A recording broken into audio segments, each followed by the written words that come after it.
Hello, today we'll be asking the question, do I need a Rhodes piano in my life? Of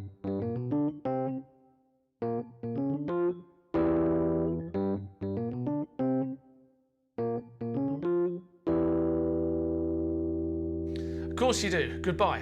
No, only joking. Good morning, good afternoon, good evening, wherever you are. Welcome to Nick Foley UK. Today we're going to look at the Rhodes Mark II electric piano. You may know me from Hammond organ fame, and I love all things Hammond and the Hammond tone. Don't worry, the beast is still to my left and the XK5 is packed away behind my back. But today I wanted to discuss piano because a lot of Hammond organ players want to big up and expand their sort of tonal arsenal, and the piano is a pretty standard bet. Hammond and piano go very well together. They go very well together in bands. Synths as well, you know, your synth stack on top of a Hammond organ like you wouldn't believe. In fact, there's one stacked on top of my C3 to my left as we speak. But I wanted to discuss the Rhodes piano, and I want to pose the question, do I need a Rhodes piano in my life, or do I just need the sound? What are the differences between the two, and what are the pros and cons? So without further ado, let's have a little bit. What I'll do is I'll play you just a bit of improv or something like that so you can hear how the tone works with the Rhodes, and then I'll explain how I've got it set up.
Okay, a bit of piano. Lovely, wasn't it? So, do I need one? Well, have you got the space for one? It's quite a large instrument. Can you carry it? It needs two people. It's got a nice little case. It's got some handles there. It's got some legs that come off. These legs don't come off. These legs do come off. So it's quite a nice little tool, to be fair. You need two people to carry it in and out of gigs, but it is still quite portable. Let's say it's a stage one, doesn't have the speaker down there or the suitcase. We can go perhaps into the different ones and which model to get. This is 1979, and for my bet and for my money, probably the best one to get, I think. So, can you afford it? Well, it's expensive. There's no doubt about it.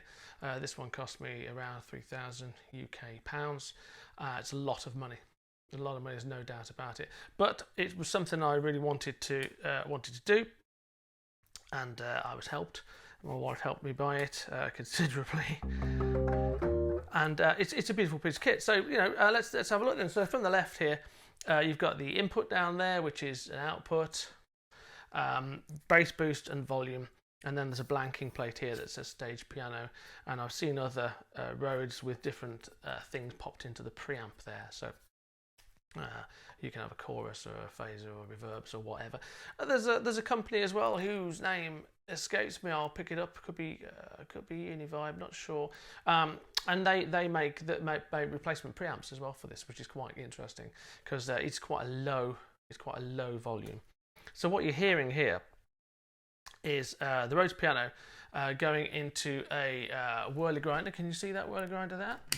There we go. I'll switch that on now so we can all get a bit of a boost from it.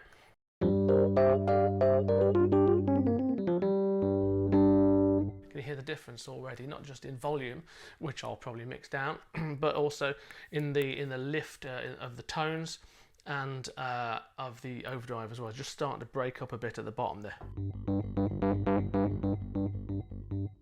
Sound that we're used to. So let's play that again with the Rhodes grinder.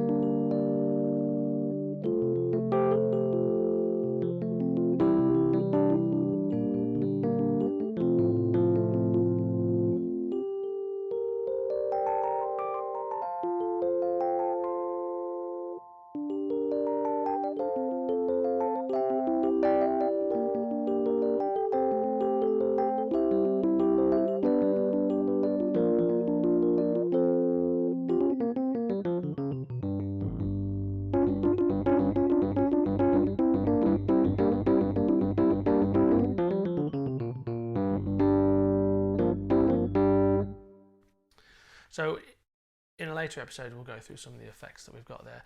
There's the whirly grinder. It's going back into my DAW with a bit of chorus, a bit of reverb, and a little bit of EQ shape just to smooth out the humps a bit. But I don't want to go crazy because that's not the point, is it? The point is you're trying to listen to how this sounds. Do you want one in your life? Well, I clearly, obviously wanted one in my life. Well, I'd like to look into what a synth will sound like above the. We'll put a synth on here with a Rhodes sound. We'll go through the few.